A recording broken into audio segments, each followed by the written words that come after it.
All right, in this video we're going to talk about federal and unitary systems, and specifically we are going to kind of look at the geography of how states divide political power and some of the different forms of governance that exist within states across the world. So there's going to be two big terms we're talking about. They are unitary states and federal states.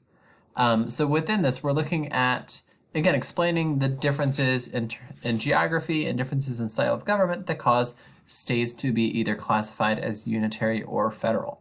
And you'll notice this is kind of a shared PowerPoint with my AP comparative government class. So you'll notice those 6 countries are frequently used as my examples.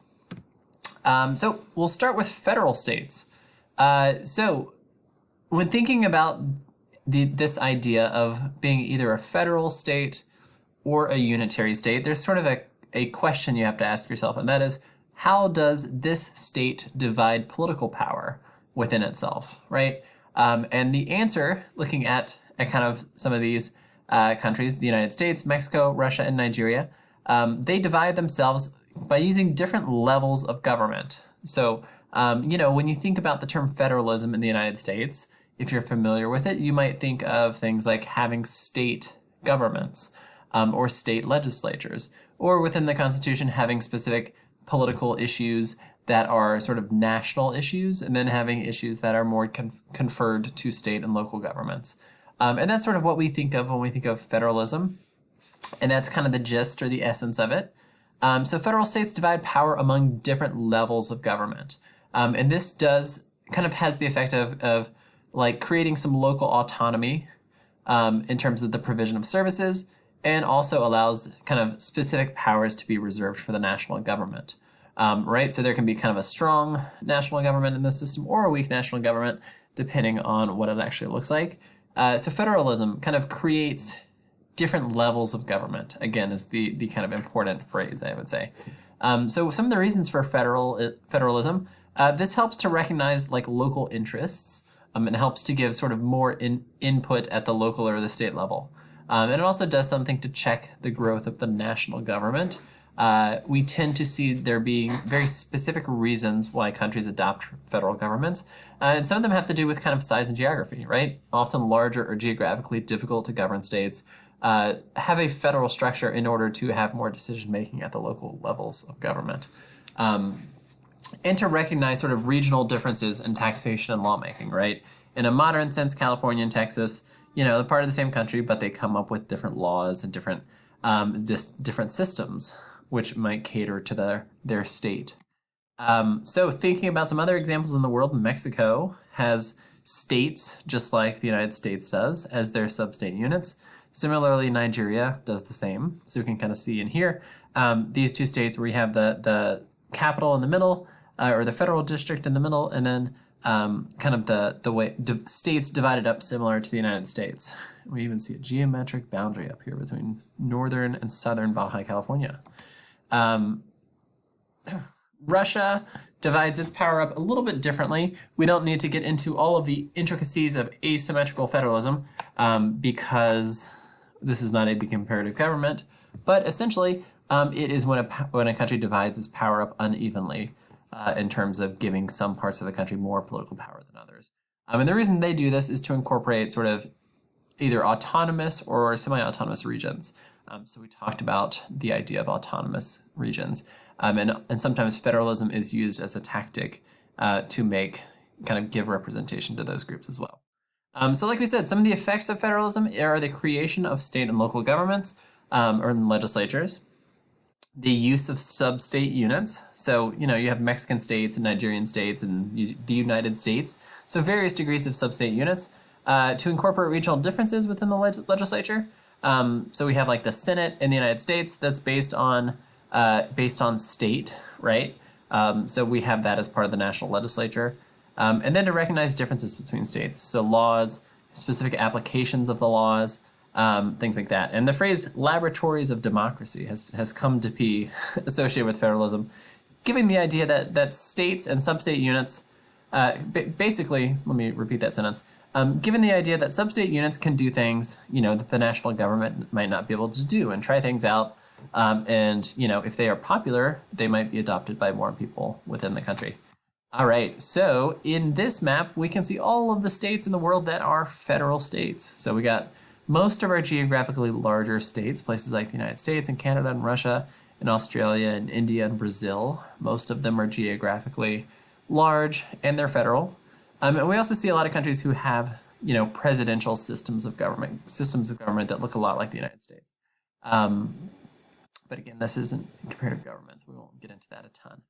So kind of on the other hand, you'll notice most of the countries that are unitary states are geographically smaller.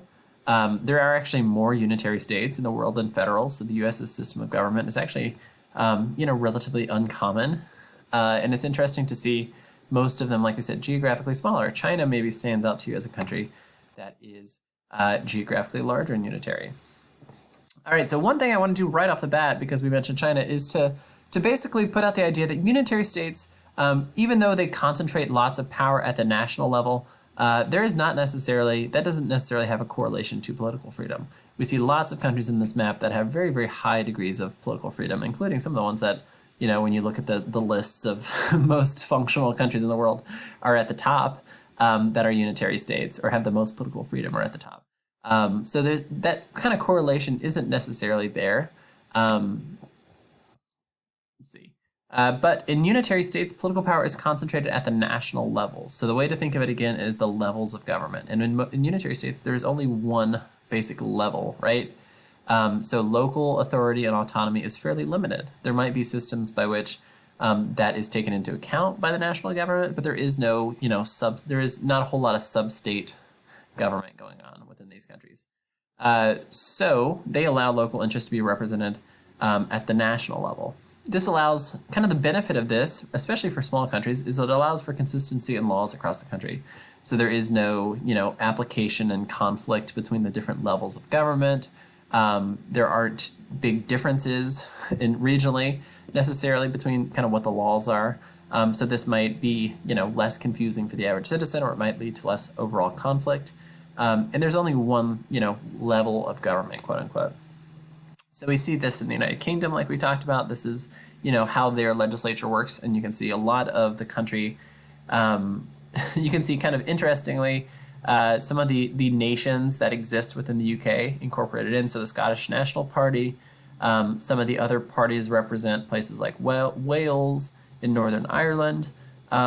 So those are all like ingrained into the national government. But those countries do something. The United Kingdom actually does do something we'll talk about later. That's a different process. And similarly, China.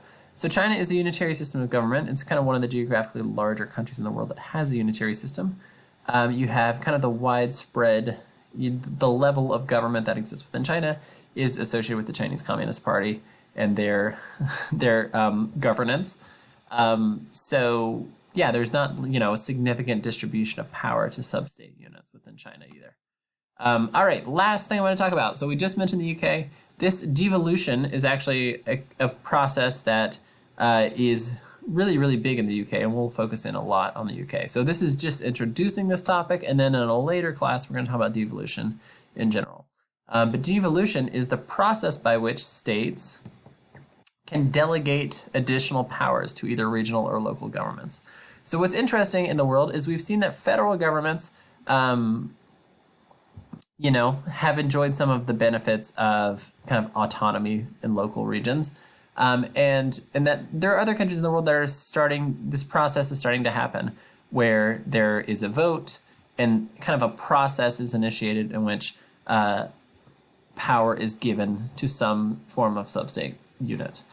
So the big difference is federal and unitary kind of are about the structure of the government, and then devolution is a process, and it can happen in either federal or unitary systems of government.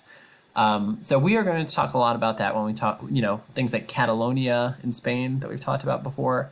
Parts of the UK have actually been given significant powers by the national government in order to alleviate some kind of separatist-like concerns. But we will get into that kind of in a future video. All right, thanks, bye.